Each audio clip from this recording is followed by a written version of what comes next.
Hello, I'm Carwyn Morris and we're back once again to talk about Red Dwarf XI, and this time it's the episode Krysis. Now, I'm going to be talking about this episode and it's going to be a little bit spoilerific. I'm not going to ruin the episode if you haven't seen it, but there will be elements that I'm going to be talking about in this show that may spoil it for you, okay? So there's going to be a few spoilerific things I'm going to be talking about.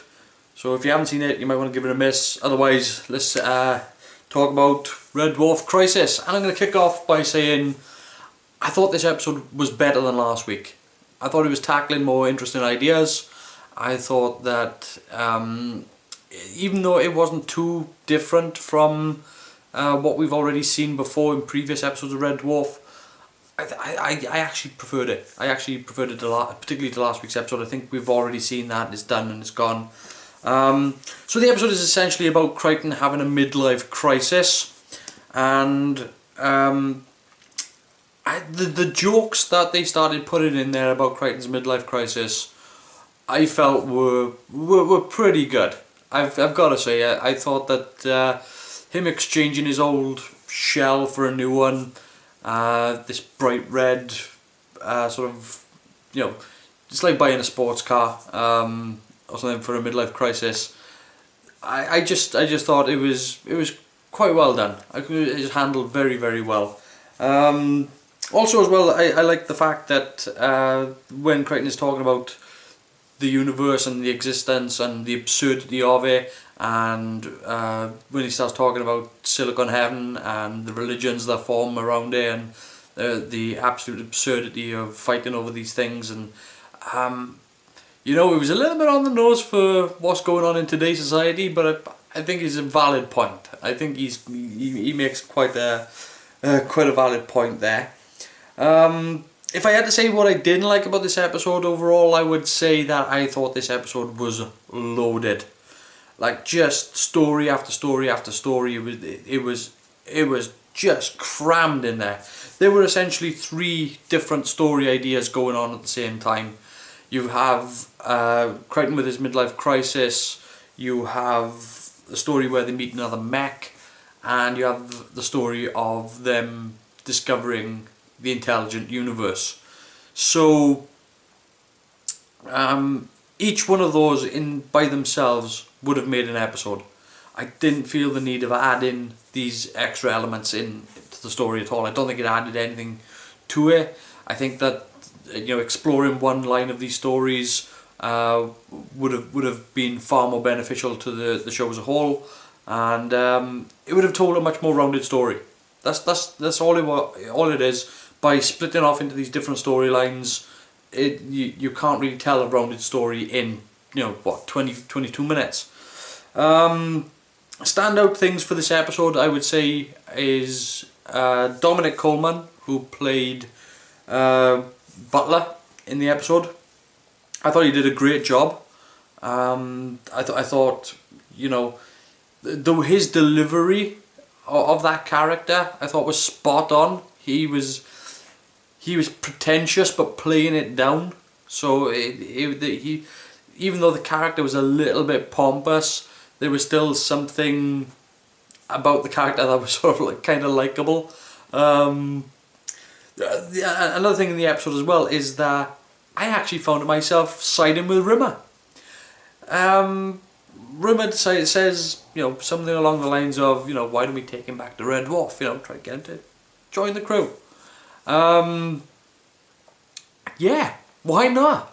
I would have said exactly the same thing. If Kryten is happy doing what he's doing and you get Butler on board as well, I was like, it makes sense to me. There's nothing. I didn't like that though. I mean, I didn't like the fact that I was actually siding with Rimmer. It was like, that actually makes sense. Yeah. Another thing as well that really stood out in this episode is obviously Daniel Baker. Now Daniel Baker has been part of Red Dwarf since the start of the series. He's been in every episode so far. He was the voice of the lift, he was the croquet commentator, and in this he is the voice of the universe. I gotta say, the second he started speaking and he was giving it his best Morgan Freeman, I was loving it. It was spot on. I mean, the fact that the universe sounds sort of like Morgan Freeman, to me was like, I didn't even question it. It's like, what does the universe sound like? Morgan Freeman. There you go. So I actually like that. I like that a lot. I thought that it was a better episode. That's generally it. The negatives of this episode were all due to the fact that they were trying to cram so much into such a small space. But you know, and some of the jokes where, you know, Lister's cutting his toenails with the thing. Yeah, I mean, you know, that's just sort of who the character is. That you come to expect that from the character. And the whole thing about, you know, the time of day that he wakes up now. That again is something, you know, that is part of Lister's nature. So I have no problems with those sort of things being included in this episode. Any real big negatives? Not that I can think of. I think this was a very well handled episode. Like I said, I would have preferred them to have singled out one of the storylines and just gone for it, because I think, you know, meeting Butler would have been a great storyline, and there should have been some sort of comeuppance there for Kryten to sort of to finish Kryten's story. Or, you know, if you're going to go down the route of Kryten's midlife crisis, to resolve that by himself, they should have done that. Or, you know, the whole story of meeting the universe, the intelligent universe. There's so many things that they could get from each one of these storylines that they just couldn't follow through on because they simply didn't have the time. I thought the pacing of the episode was really good. I really liked that. And it didn't really get to a satisfying conclusion, but that has kind of been a problem this season. So, yeah, but overall, as far as I'm concerned, I preferred this episode to last week's. And I don't think it's a standout episode of the series so far. I still think that's 20k.